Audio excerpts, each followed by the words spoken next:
Astaghfirullah. Alhamdulillah wassalatu wassalamu ala rasulillah wa ala alihi wa sahbihi wa mawalah wa la hawla wa la quwata illa billahi wa ba'du. Hadirin dan hadirat yang dimuliakan Allah subhanahu wa ta'ala, dari pembahasan yang sudah kita bahas tadi setelah maghrib sampai isya, kesimpulan yang bisa kita simpulkan adalah kapan Allah subhanahu wa ta'ala bahagia dengan hamba-hambanya? Saat hamba itu tobat dari setiap maksiat yang dilakukannya. Kalau ada seorang pezina kemudian dia bertobat, saat bertobat itulah Allah bahagia. Kalau ada pemabuk dia bertobat, maka saat pemabuk itu bertobat, disitulah Allah bahagia. Kalau ada pemakan riba kemudian dia tobat dan tinggalkan riba-ribanya, maka disitulah Allah subhanahu wa ta'ala bahagia. Apapun maksiat yang kita tinggalkan kemudian bertobat, disitulah Allah subhanahu wa ta'ala sangat bahagia. Tetapi bertobat ini kan bukan perkara mudah, karena Allah subhanahu wa ta'ala berfirman, ya ayyuhal insan ma gharraka bi rabbikal karim. Wahai manusia, apa yang memperdayakan dirimu terhadap Rabbmu yang maha pemurah itu? Sebagian ulama tafsir mengatakan, jika mentafsirkan ya ayyuhal insan ma gharraka bi rabbikal karim, wahai manusia, apakah yang telah memperdayakan kamu sehingga durhaka kepada Rabb? Sebagian tafsir mengatakan karena semua manusia itu sangat yakin Allah itu sangat luas rahmatnya dan juga luas ampunannya, sehingga kemudian banyak orang yang kemudian meremehkan dosa karena terlampau yakin Allah itu kan maha penyayang, maha pengampun. Toh nanti juga kalau saya sudah capek maksiat bertobat pun diampuni juga nanti. Sebab inilah orang meremehkan dosa ketika kemudian keyakinannya sangat kuat bahwa Allah maha pemberi rahmat dan juga pengampun, itu yang menjadikan lalai dia akhirnya mempermudah maksiat.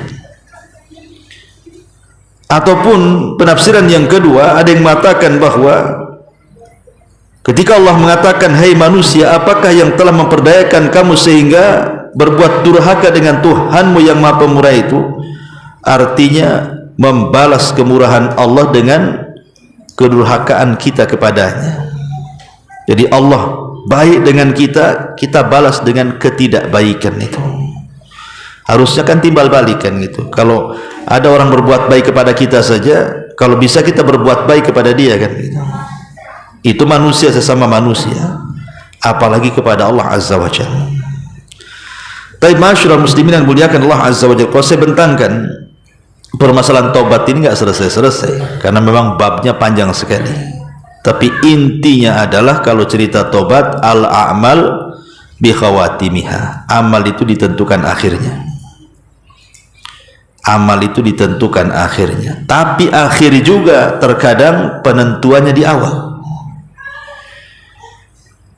Dari sini kita tahu bahwa ada sebuah hadis yang ma'ruf ya, yang antum sering dengar ketika Rasulullah SAW bercerita tentang dua orang di zaman Bani Israel, yang satu ahli ibadah, yang satu ahli maksiat.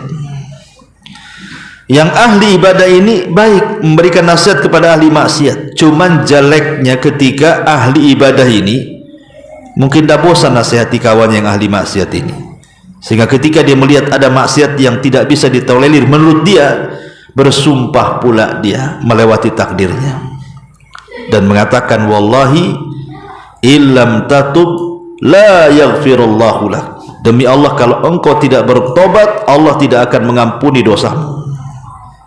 Maka Allah subhanahu wa ta'ala murka dari langit dan mengatakan, siapa yang berani bersumpah menyebut-nyebut namaku, bahwa dia tidak akan diampuni dosanya oleh aku, kata Allah. Bahkan aku sudah ampuni dosa dia dan aku gugurkan amalan dia, katanya.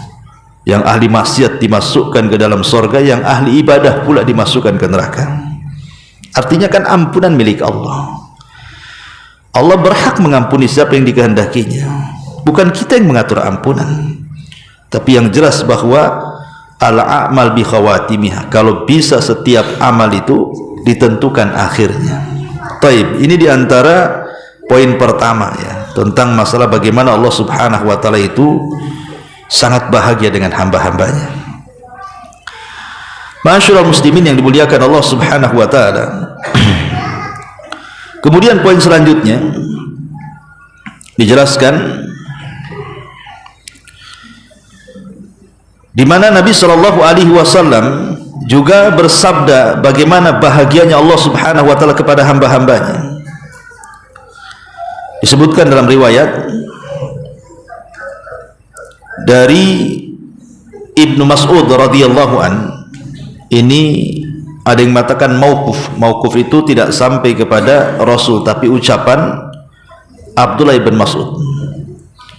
Tapi ada juga yang mengatakan hadisnya marfu sampai kepada Nabi,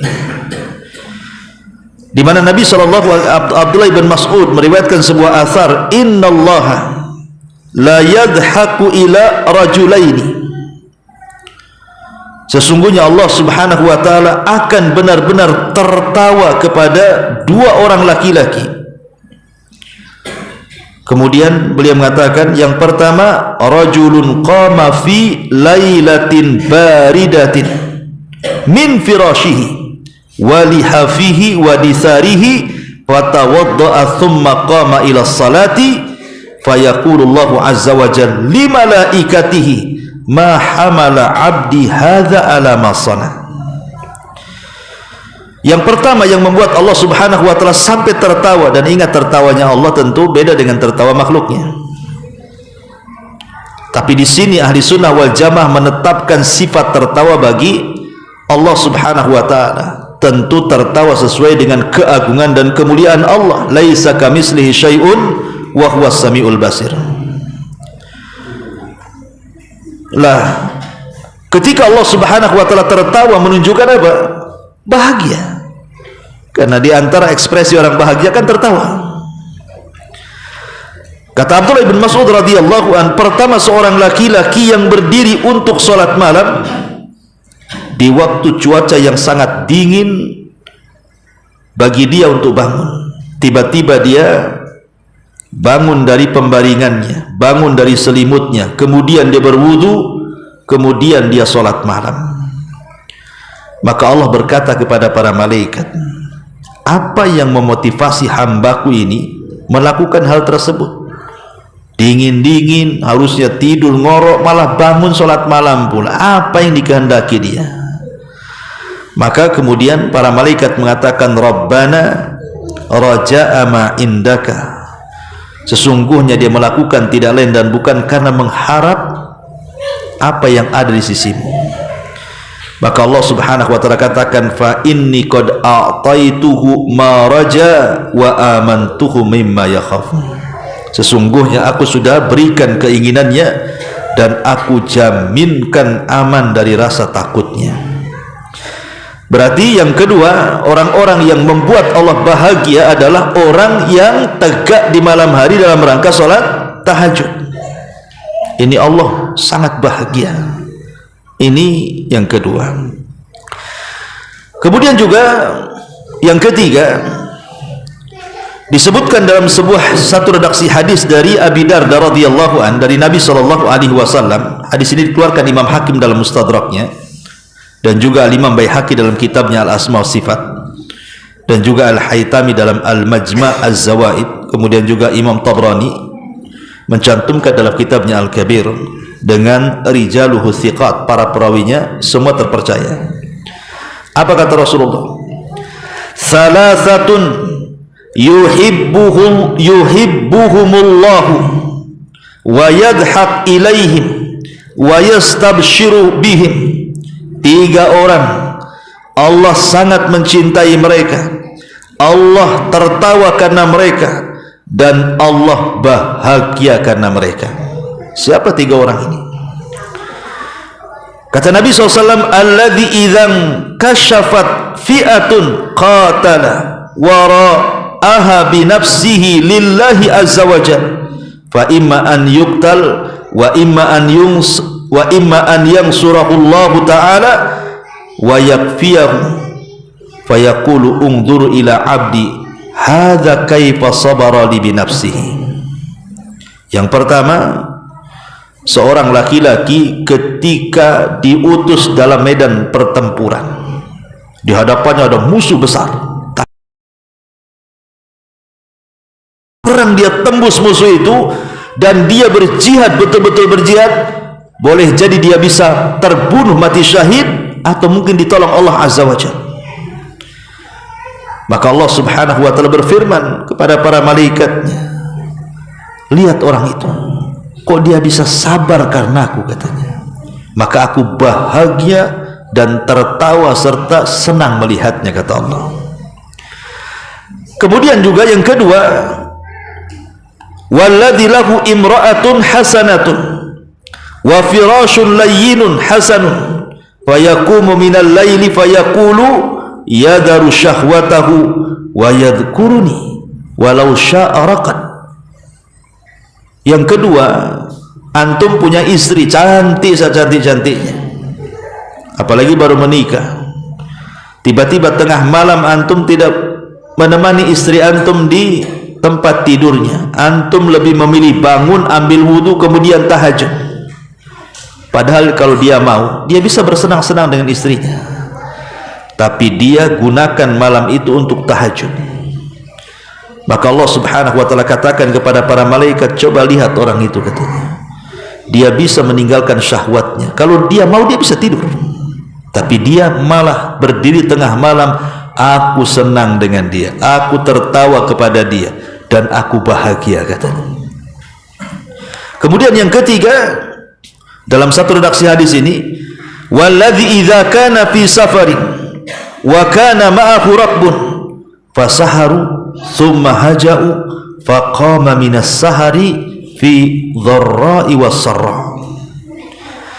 Seorang laki-laki yang melakukan perjalanan safar bersama teman-temannya, mungkin safar dulu kan lain dengan safar sekarang, kan pakai kendaraan unta jauh gitu ya kalau safar itu kan, apalagi safar haji umroh itu kan bisa berbulan-bulan, bertahun-tahun kalau zaman dulu tuh.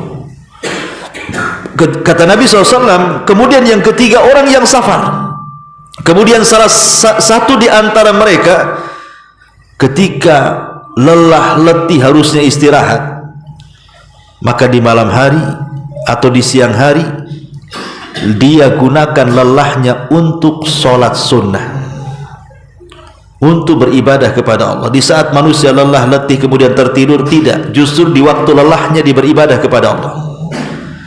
Maka Allah subhanahu wa ta'ala katakan kepada malaikat, lihat tuh orang itu, katanya, bagaimana dia bisa meninggalkan lelahnya karena aku, katanya. Maka aku senang, aku tertawa, dan aku bahagia dengan hamba itu. Nah, inilah orang-orang yang membuat Allah bahagia dan senang. Ya, berarti kalau dikumpulkan sudah ada 4 orang di sini ya. Orang yang bangun tengah malam tahajud di waktu cuaca dingin gitu ya. Kemudian yang kedua, orang yang berperang karena Allah subhanahu wa ta'ala. Kemudian yang ketiga, orang yang punya istri cantik, lebih memilih tahajud. Kemudian yang keempat, orang yang safar, di saat letih justru digunakan untuk ibadah kepada Allah azza wa jalla. Lah orang-orang seperti ini membuat Allah senang, tertawa, dan bahagia. Kemudian juga selanjutnya, orang-orang yang membuat Allah suka, dan kesukaan itu kan mengakibatkan kecintaan. Maknanya orang-orang yang dicintai Allah, karena Allah subhanahu wa ta'ala itu kalau sudah senang dengan seorang hamba, pasti Allah mencintai hamba itu. Dan kalau Allah mencintai hamba itu, pasti Allah akan panggil Jibril. Kemudian Allah katakan kepada Jibril, ya Jibril, aku suka dengan si fulan tuh, kau harus suka juga. Maka Jibril mengatakan, ya aku suka dengan dia. Maka Jibril mengatakan di hadapan para malaikat, hei malaikat-malaikat Allah, Allah suka dengan si anu, kalian harus suka juga dengan si anu. Maka semua malaikat pun suka dengan orang yang disukai Allah. Maka setelah semua malaikat suka dengan yang disukai Allah, Allah tanamkan kesukaan kepada semua makhluk yang ada di bumi kepadanya. Lihat, Allah kalau sudah suka nggak tanggung-tanggung, dibuatnya semua malaikat suka dengan dia. Makanya di sini kita harus mencari amalan-amalan yang dengan amalan itu membuat Allah suka dan Allah cinta dengan kita. Seperti apa? Ya. Pertama disebutkan dalam hadis yang dikeluarkan oleh Imam At-Tirmidzi. Nabi mengatakan, "Laisa syai'un ahabbu ilallah min qatrataini." Tidak ada sesuatu yang paling dicintai Allah daripada dua qatrah. Ya. Maksudnya tetesan-tetesan. Yang pertama, qitratun min dumu'i fi khasyatillah. Pertama, tetesan air mata karena takut kepada Allah Subhanahu wa taala. Dan yang kedua, qitratu dami tahraki fi sabilillah, tetesan darah yang keluar dari para mujahidin. Inilah dua tetesan yang sangat dicintai Allah Azza wa Jalla. Pertama, tangisan karena takut kepada Allah Azza wa Jalla. Rajulun dzakarallah fafadat aina, seorang laki-laki atau seseorang yang mengingat Allah di malam hari, dia bisa mencucurkan kedua air matanya. Kadang-kadang ikhwatu fillah muliakan Allah Azza wa Jalla, kalau kita mau jujur ya, saya atau antum atau siapapun lah, kalau mau jujur, pernah nggak antum bangun tengah malam sepertiga malam, kemudian tahajud, kemudian merenung akan dosa-dosa, merenung akan kekuasaan Allah, tiba-tiba kemudian kita menangis? Pernah nggak kita melakukan seperti itu? Rasanya mungkin jarang di antara kita yang bisa menangis seperti itu. Paling tinggi nangis itu kalau mikir utang. Nah mungkin lah itu nangis dia. Oh, aku bayar ini gimana cerita? Besok debt collector datang pula kan. Kadang-kadang kalau kita menyengajakan tengah malam tahajud kemudian ingat dosa nangis itu kadang nggak bisa. Mungkin karena sudah kerasnya hati kita.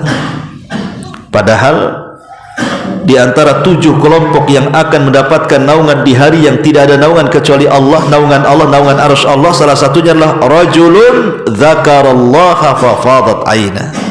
Seseorang yang mengingat Allah tiba-tiba bisa meneteskan air mata. Ya. Karena seorang laki-laki itu meneteskan air mata bukan perkara mudah, ya kan? Kalau perempuan ialah mudah, kan? Tapi kalau laki-laki sulit. Ya. Apalagi kalau menetes air matanya itu karena lillahi ta'ala, karena Allah Azza wa Jalla, itu luar biasa. Ya. Jadi ini juga diantara hal-hal yang membuat Allah Subhanahu wa ta'ala cinta. Kemudian juga Allah Subhanahu wa ta'ala suka dan cinta kepada seorang hamba yang apabila mengamalkan sebuah amalan yutqinuhu, dia tekuni amalannya, dia tekuni. Kata Nabi SAW, innallaha yuhibbu minal amil idza amila an yuhsina. Allah itu suka dengan seorang pekerja apabila bekerja sebuah amalan maka dia memperbaiki amalan itu. Umpamanya dia membiasakan sedekah, atau membiasakan sholat, atau membiasakan baca Quran, dia istiqomah di situ. Nah Allah itu suka yang seperti itu, yang istiqomah. Tidak apa-apa, tidak banyak, tetapi istiqomah itu yang penting. Bahasa hadis itu khairul a'mal adwamuha wa in qalla, sebaik-baik amal itu yang sederhana terus walaupun tak banyak, tapi ada keterusan di situ. Daripada antum memborong amalan kemudian lelah, letih, capek, 1 bulan antum rajin, 2 bulan prei antum, karena semua diborong masalahnya. Tidak bisa orang memborong amal itu, apalagi ini masalah-masalah sunnah kan. maka pilihlah amalan-amalan yang sesuai dengan bidang kita. Bidang antum itu apa? Karena kan ada orang yang bisa puasa tak bisa pula dia sedekah, ada orang bisa bersedekah tak bisa pula dia tahajud, ada dia bisa tahajud giliran puasa laparan tak bisa dia. Kan orang kan ada bidangnya masing-masing tuh. Di bidangnya itulah tekuni. Allah suka kalau menekuni seperti itu. Kemudian juga hal-hal yang Allah suka nih adalah ar-radi bil bala. Ketika Allah subhanahu wa ta'ala berikan ujian, dia bisa redha. Dan redha di atas bala ujian itu bukan perkara mudah. Makanya kenapa balasannya juga Allah menanamkan kecintaan kepada hamba tersebut. Karena apabila Allah subhanahu wa ta'ala hendak mencintai seorang hamba, maka pasti Allah akan uji kecintaannya. Innallaha idza ahabba abdan ibtalahu, kata Allah. Allah kalau mencintai seorang hamba sengaja Allah uji itu. Kemudian Allah katakan, Rasul katakan, faman radiya falahur ridha wa man sakhita falahu sukhtu. Siapa yang redha dengan ujian maka Allah akan senang dengan dia, tapi siapa yang murka dengan ujian Allah juga murka kepadanya. Maka orang-orang yang bisa sabar, orang-orang yang bisa redha dengan ujian itu, maka itu jalan menuju kesenangan Allah Azza wa Jalla kepada hambanya, kecintaan Allah kepada hambanya. Dan kalau kita ingin memudahkan ini ya, memudahkan supaya kita menghadapi ujian itu ringan, bagaimana caranya? Ya, maka lihatlah sirah para ulama salaf, ikhwan, atau paling tinggilah sirah Nabi kita Muhammad sallallahu alaihi wasallam. Saya tanya kepada antum, apa yang tidak ada pada Nabi dari musibah yang Allah berikan kepada kita? Semua ada. Sebutkan musibah antum apa? Semua ada pada Nabi. Kalau ada orang menangis gara-gara anaknya meninggal, anak-anak Nabi meninggal lebih banyak daripada anak-anak kita lagi. Semua anak-anaknya meninggal, Nabi masih hidup, kecuali Fatimah saja. Kalau umpamanya kita menangis karena kemiskinan, Rasul jadi penggembala kambing, ikhwan. Alal qararit disebutkan itu, hanya mengambil upah kecil dari orang-orang yang punya kambing, miskin hidupnya. Apalagi kalau antum kita sedih umpamanya berdakwah dijelek-jelekin orang, dihina orang, tidak sampai ke level Nabi yang dikatakan penyihir. Antum kalau dituduh dukun marah nggak antum? Dukun tuh aneh ini memberantas dukun kok dibilang dukun. Itulah Nabi. Nabi dibilang dukun. Kalau antum dituduh dukun pasti antum ngeles kan, enak aja, saya bukan dukun. Yang dukun tuh yang di sono tuh, yang di pojok tuh katanya. Gitu ya. Jadi Nabi lo dibilang dukun, dibilang tukang tenun, pemecah belah, macam-macam lah. Bukannya itu diludahi ya pernah. Coba bayangkan, ditanam duri di tempat jalan dia ya pernah, dilempari batu ya pernah. Kalau antum di posisi Nabi ketika berdakwah seperti itu, 100% resign antum jadi pendakwah. Malas jadi pendakwah ini katanya. Baru ke sana dilempar batu jeduk kena kepala. Udahlah, pindah tempat lain gitu lagi. Bagus jadi tukang cincau aja lah katanya. Karena apa coba yang nggak ada pada Nabi? Makanya kalau kita kena musibah itu, cobalah bandingkan musibah kita dengan Nabi itu. Semua musibah ada pada kita, semua pernah dialami Nabi. Makanya kalau kita mengaca kepada Nabi kita Muhammad SAW itu, tenang hidup kita itu. Belum lagi para Nabi sebelumnya, cukup Nabi sajalah ya, sudah tenang hidup kita itu. Karena orang-orang yang kena bala ini, kena ujian ini, kalau tak kuat-kuat iman ikhwan, bisa kufur. Karena setan itu lebih dekat kepada orang-orang yang terkena ujian, apalagi kalau ujian itu berupa sakit, dan sakitnya itu sudah bertahun parah. Itu setan lebih suka dengan dia. Karena sering saya katakan orang sakit itu ikhwan, kadang-kadang sakitnya nggak seberapa. Yang lebih sakit daripada sakit yang dirasakan itu kalau sudah tidak ada orang di sekitarnya yang menjaganya. Itu sakitnya tuh di sini tuh. Lebih sakit lagi dia tuh. Sakitnya nggak seberapa, tapi lebih sakit lagi kalau tidak ada satu keluarga yang dekat dengan dia. Paling ujung-ujungnya ya istrinya atau suaminya atau anaknya. Ya kalau anaknya baik, kalau durhaka, oh makin didoakan cepat mati bapaknya tuh. Ya kalau istrinya baik, kalau enggak minta cerai kawin lagi. Ya, memang begitu ujiannya. Makanya dalam kondisi seperti ini banyak orang sakit itu biasanya minta mati. Kebanyakan minta mati itu. Ya Allah, matikan saya, wafatkan saya ya Rabb, daripada nyusahin orang. Bagus saya mati. Ya. Tapi Rasul sallallahu alaihi wasallam melarang, tidak boleh.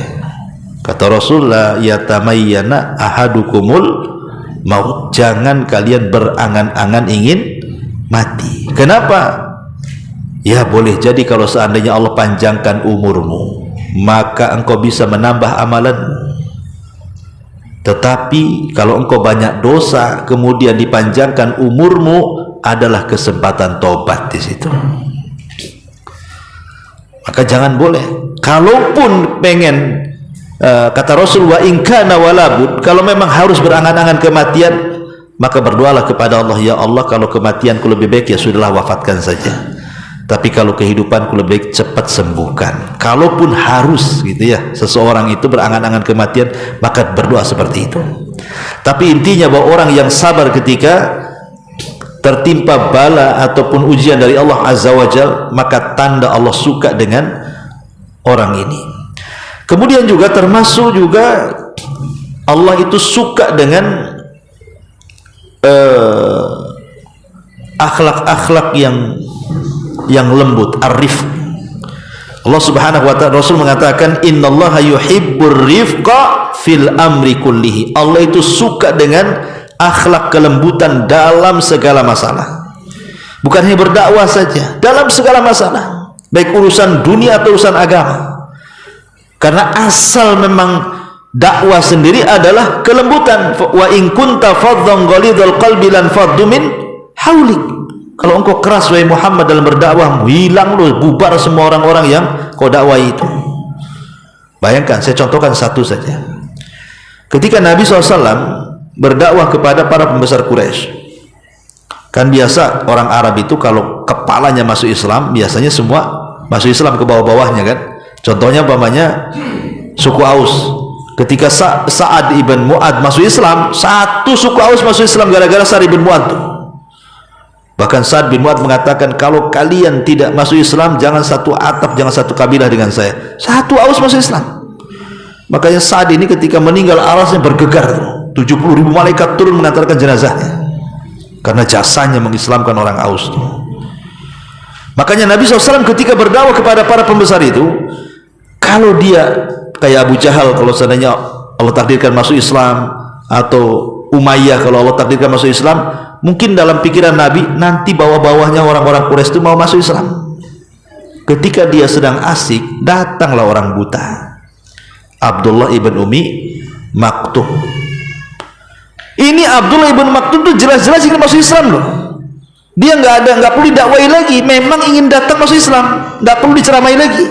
Sementara di pembesar-pembesar Quraisy ini, dia diceramai dulu, belum tentu habis ceramah itu bisa terima atau bisa tidak kan gitu. Namanya belum tentu.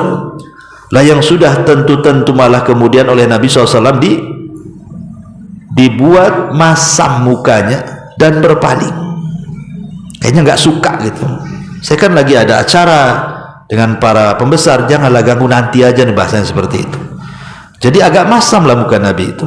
Kemudian berpaling. Turunlah surah Abasa, Abasa wa tawalla anja'ahul a'ma. Rasul bermuka masam berpaling ketika datang orang buta. Lihat, Rasul itu tidak ngomong, hanya mukanya aja masam. Tapi ini sudah tidak lembut lagi kan. Ketika tidak lembut, Allah turunkan surah Abasa ya. Makanya kelembutan luar biasa. Makanya ketika kemudian Abdullah ibn Umi Maktum sudah masuk Islam, Rasul senang apabila Abdullah ibn Maktum datang ke rumah dia. Apa kata Rasul? Marhaban biman atabani Rabbi, gitu. Selamat datang, gara-gara kamu aku ditegur Allah, katanya. Rasul, gara-gara kamu aku ditegur Allah, katanya. Selamat datang, katanya. Rasul senang dengan Abdullah ibn Maktum. Makanya kalau safar berjihad, yang memimpin kota Madinah itu diserahkan kepada Ibnu Maktum, karena dia buta masalahnya. Tapi luar biasa, akhir hidupnya pun dia jihad, walaupun buta dia mati di perang Qadisiyah bersama Umar, dia pegang bendera, mati syahid. Ya, Abdullah ibn Umi Maktum. Tapi syahidnya di sini bahwa kelembutan itu penting, karena kelembutan itu akan menghiasi segalanya, dan itu Allah suka dengan ar-rifqu. Kemudian juga Allah suka dengan yuhibbullahu rajul as-samha. Allah itu suka dengan orang-orang yang memudahkan urusan. Memudahkan urusan seperti contoh Nabi mengatakan, rahimallahu rajulan samhan idza ba'a wa samhan idza ishtara wa samhan idza qada wa samhan idza iqtada. Semoga Allah merahmati orang yang mudah saat menjadi penjual, mudah saat menjadi pembeli, mudah saat meminjam hutang, dan mudah saat memberi kembali hutang. Jadi Nabi SAW mencontohkan, ya, jangan kita ini mempersulit dalam jual beli, gitu maksudnya. Karena banyak orang yang mempersulit jual beli itu. Kalau laki-laki, bapak-bapak insya Allah nggak ada yang mempersulit jual beli kan. Modelnya datang ke pasar, nawar berapa, 5.000, kresekin. Itu kalau bapak-bapak tuh nggak ada pilih-pilih, ya, langsung masukkan ke karung, bawa balik. Kalau mama mana mau kayak gitu, dicek satu-satu buahnya tuh. Udah sompel sedikit tak mau, ini keluarin. Gak enak itu, pokoknya mama kayak gitu. Makanya nggak ada bapak-bapak yang mau ngantar emak-emak ke pasar itu, paling sampai parkir aja, malu sendiri, capek kalau bawa ibu-ibu ke dalam pasar kan. Kadang-kadang yang ditulis tak dibeli, yang tak ditulis pula itu yang diborong, ya. Makanya kenapa jangan mempersulit kalau jadi penjual, jangan mempersulit kalau jadi pembeli. Contohnya apa? Pamannya kita ke pasar beli kangkung 1 ikat, beli bayam 1 ikat, beli apa 1 ikat kan itu. Anggaplah semuanya di total 50.000. 50.000. Biar senang dengan penjualnya, kasihlah sedikit. Kasih 55. Yang 50.000 harga sayurannya, yang 5.000 sedekah sirnya. Itu namanya sedekatus sir. Dilebihkan. Ya. Jangan pula harganya 49.000, uangnya 50, berarti kan kembalian 1.000 tuh. Ditunggu yang 1.000 tuh, nggak mau pergi dia. Mana kembaliannya? Nggak ada. Mutar-mutar satu pasar dia cari kembalian tuh. Gara-gara 1.000 itulah rugi dia. Karena kalau mau beli nggak ada, kemana orangnya? Lagi nukar uang. Gara 1.000 coba. Mana samhannya, memudah-mudahkannya mana? Kalau 1.000 perak udahlah, ambil aja. Itu sedekah juga, sedekatus sir namanya. Itu kalau jadi pembeli. Kalau jadi penjual juga gitu. Pamannya antum jualan buah-buahan, beli bang 1 kilo, takar 1 kilo. Waktu pembelinya lagi meleng, nggak tahu, antum masukkan sedikit, berarti 1 kilo satuan. Dia nggak tahu padahal itu namanya sedekatus sir. Ya. Karena orang membeli buah-buahan tidak mungkin pula dikilo lagi di rumahnya kan. Kalau dikilo lagi di rumahnya, dia orang jujur pasti balikin satuannya itu. Rata-rata nggak ada orang beli buah-buahan pulang makan kan gitu. Lagi meleng nih pembelinya, cepetan tuh masukkan. Ini enggak, bukan dimasukkan, diambil. Ya, lah ini kan repot, ngurangi 1 on lagi. Jadi ini masuknya ke tatfif, yaitu disebut samhan, memudah-mudahkan. Allah suka dengan yang memudah-mudahkan seperti ini. Dalam urusan apapun. Dalam urusan apapun dimudahkan. Bahkan Allah mengatakan fanadhiratun ila maisaratin, dalam hal hutang piutang. Memang itu uang kita. Dia sudah zalim. Ini sudah waktunya bayar, tak bisa bayar. Tapi Allah mengajarkan apa? Fanadhiratun ila maisaratin. Kalau dia nggak sanggup bayar, tanya. Kira-kira oke, ini kan sudah jatuh tempo nih. Oke lah, saya ulur waktu sampai bulan depan ya. Nanti sudah depan lagi, antum datang lagi, belum bisa bayar, ya sudah, saya kasih 2 bulan lagi ke depan ya. Nah, itu fanadiratun ila maisar. Dan harus ditagih.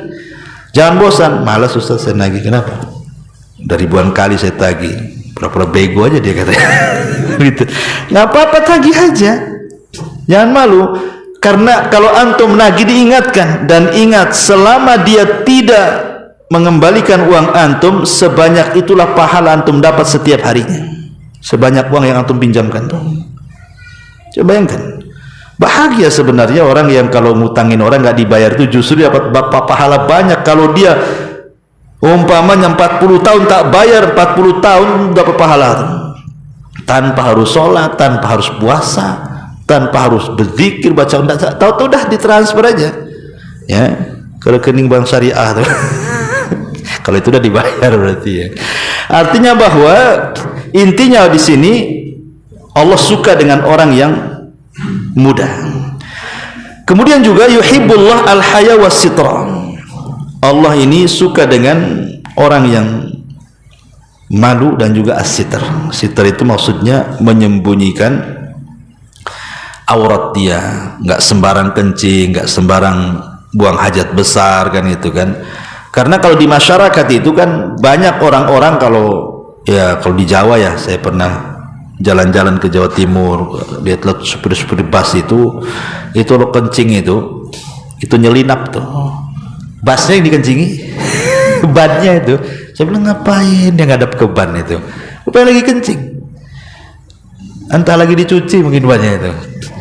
Tapi yang jelas kok seperti itu kan apa namanya ya, mungkin dulu ya, kalau sekarang kan bus-bus sudah ada kamar mandi kan ya, tapi banyak juga bus yang nggak ada kamar mandi kan. Saya lihat tuh tukang-tukang bus tuh kayak gitu tuh jeleknya kan.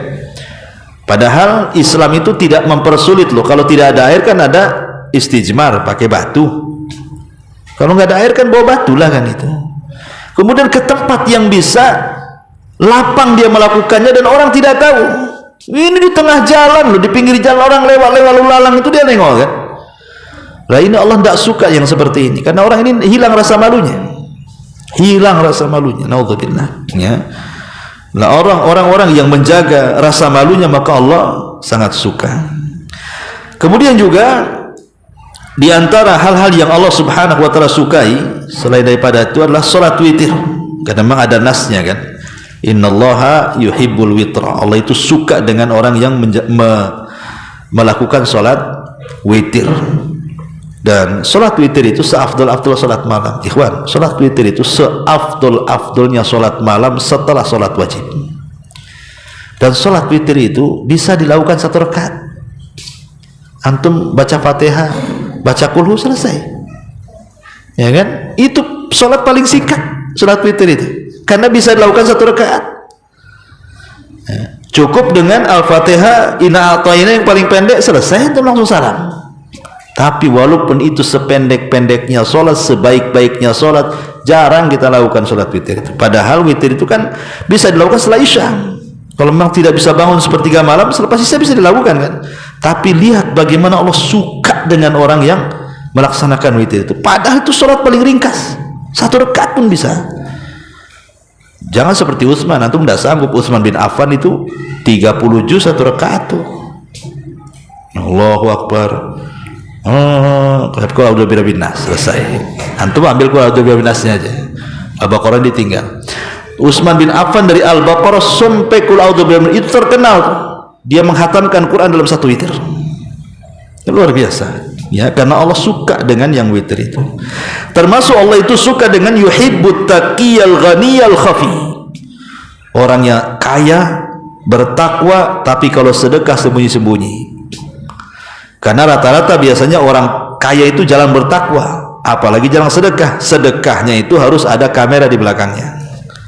Ya.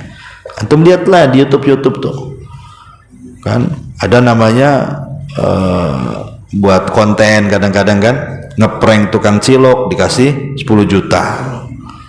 Nah, akhirnya kan jadi tahu kan, karena kameranya ngikut dari belakang. Ya, coba jangan ada kamera. Bisa nggak dia ngasih tukang cilok 10 juta?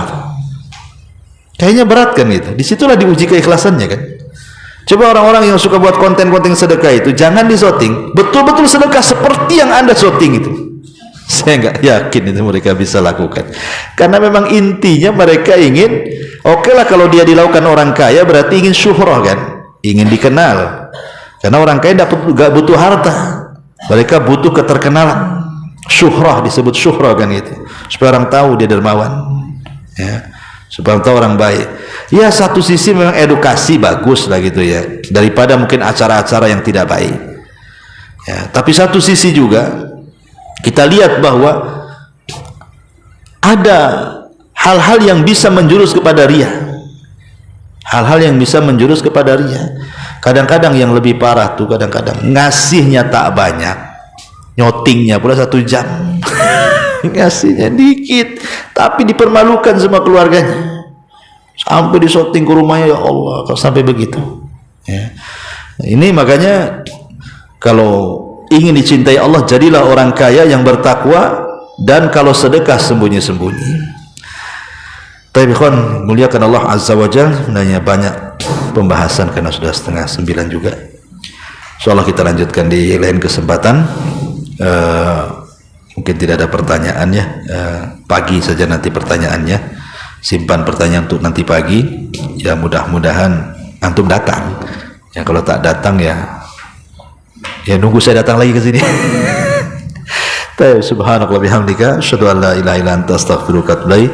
Wallahu ta'ala. Assalamualaikum warahmatullahi wabarakatuh.